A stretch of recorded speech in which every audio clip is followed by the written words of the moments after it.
Then we can move on to blush. Don't be afraid of applying blush with an airbrush. I've got a couple of tips and tricks that will help you along the way.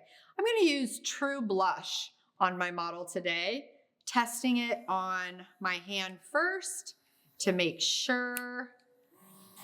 And there we go. We are ready to spray.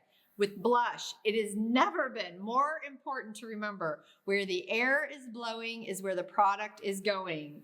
So when applying blush, first start with overlapping circles, very controlled. Make sure that the air is blowing exactly where you want it to go. If you need to put your hand in front of that area to make sure your aim is correct, that's perfectly fine. Don't touch the soft touch control yet. You're just getting your bearings. When you're ready, lightly pull back while you're moving. Nice overlapping circles. And do a nice light layer of blush. And then move to the other side. Everything comes out nicely blended as long as you keep those hands moving.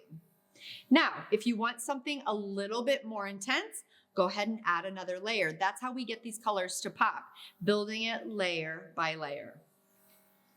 If you're new to airbrushing in general, there might be times while you're learning your new muscle memory that you over apply, and that's okay. Because our products can be applied by hand or by air, you can go in and use a synthetic brush or maybe a blending sponge of some sort to blend out any over application. Don't panic, you still have a little bit of working time.